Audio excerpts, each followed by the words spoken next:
Elle a un K24 dedans et il est compresseur. Elle développe 400 chevaux à l'éthanol. Salut à tous et bienvenue dans cette nouvelle vidéo. Moi je suis Clément du garage Passion Racing et si on est dans le deuxième atelier de Passion Racing, celui où on met les voitures avec un sol parfaitement plat, parfaitement lisse. On fait quelques fois les géométries, le poids par roue ici. Mais comme vous voyez, il n'y a pas de pont. Ça permet de nettoyer les voitures, de les stocker, de faire tout ce qui est faisable en dehors des ponts parce qu'on a beaucoup de voitures aussi sur les ponts. Donc ça nous fait un atelier de plus pour travailler. Aujourd'hui, on va faire le tour de cette magnifique Civic Type R. C'est une FN2. Elle a un K24 dedans et il est compresseur. Elle développe 400 chevaux à l'éthanol. Elle est en flex fuel, donc elle marche aussi à l'essence. Mais l'éthanol, c'est vraiment le meilleur pour tirer parti du coup de ce moteur et de ce setup-là. Le client est donc arrivé il y a quelques temps de ça, avec cette voiture, avec ce swap fou, pour qu'on lui fasse tout le package châssis, tout l'échelon châssis qu'on a à vous offrir. C'est-à-dire tout ce qui est pneus, freins, amortisseurs sur mesure, poids par roue, géométrie sur mesure, hauteur de caisse. Là, il y a du lourd. Avec tout ça, il y a une adhérence phénoménale. Alors le client est arrivé à la base parce que bien sûr avec un swap aussi fou, avec autant de puissance, avec autant de chevaux, vous imaginez bien que ça patine dans tous les sens et qu'il faut que ça tienne la route vraiment, vraiment beaucoup. Que ce soit pour les routes de montagne ou que ce soit tout simplement pour le circuit. Pour tous les jours, quand il pleut pas, bref. Avec une voiture comme ça, on a vraiment envie de se sentir en sécurité. On a vraiment envie d'apprécier ce qu'on fait, d'être bien dans sa voiture. Et une fois qu'on a le moteur, on a envie d'avoir le châssis.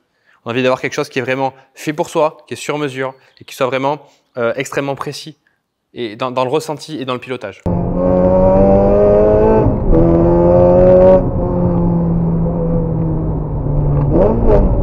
C'est ce qu'on a fait ici. Donc en plus de tout ça, des pneus, des freins, des amortisseurs, du poids par roue, de la hauteur de caisse, de la géométrie complète, tout ça c'est sur mesure.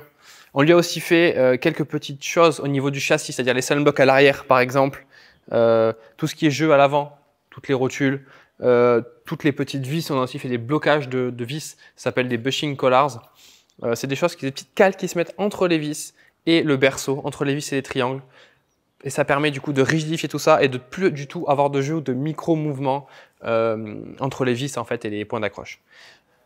Résultat, la voiture est phénoménale. On va le voir ensuite dans la deuxième partie où on roule, on fait un test routier avec les amortisseurs, avec la géométrie, les pneus, tout ça. C'est phénoménal. La voiture est extrêmement précise. La voiture pousse extrêmement. La voiture a une puissance phénoménale. Donc voilà, ça pousse très très fort. Elle pivote magnifiquement bien. C'est un bon châssis déjà de base. C'est-à-dire que les masses sont à l'avant et ce qui n'est pas à l'avant, c'est centré. Le réservoir, tout est centré dans cette voiture, sauf un peu le moteur et autres pour mettre du poids à l'avant. Du coup, la voiture pivote vraiment sur elle-même, pivote sur le train avant. C'est vraiment agréable à conduire. Faut faire attention avec la puissance, c'est qu'il y en a énormément et on peut pas se permettre de mettre pied au plancher partout, tout le temps, dans toutes les épingles, forcément. Mais c'est vraiment une auto agréable à conduire. Et résultat de ça, c'est que l'auto est vraiment extrêmement rigide. Elle est souple sur les bosses, c'est-à-dire qu'elle absorbe les bosses parce que cette voiture est aussi destinée à un usage quotidien, c'est-à-dire qu'on va pouvoir aller chercher le pain avec, on va pouvoir aller au travail avec quand on en a envie, pas forcément tous les jours, mais quand on le veut. Et garder quand même, conserver un certain confort, ça je l'expliquerai dans le test routier. Garder ce confort tout en ayant quand même quelque chose qui, quand on attaque, reste lisse, reste droit sur la route et ne prend pas de roulis, vire à plat, comme on dit.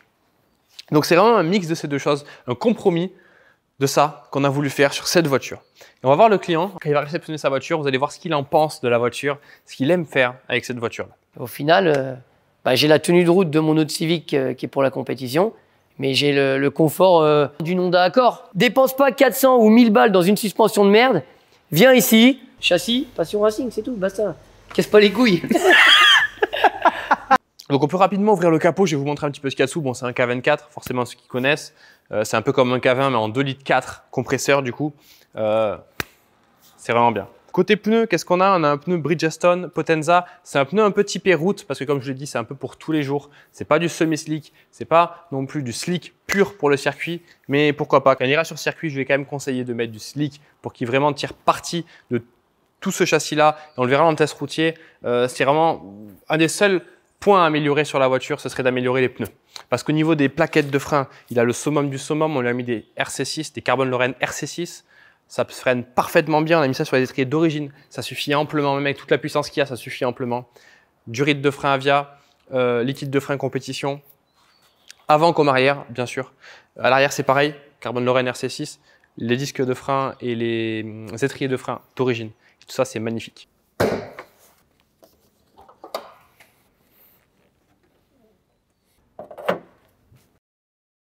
On a aussi changé du coup les supports moteurs. On a mis des collets en polyuréthane qui bloquent le mouvement du moteur sur des grosses accélérations tout en gardant le caoutchouc d'origine pour pas qu'il y ait de vibrations dans la voiture quand on démarre et quand on roule. C'est un savant mélange entre sportivité et confort.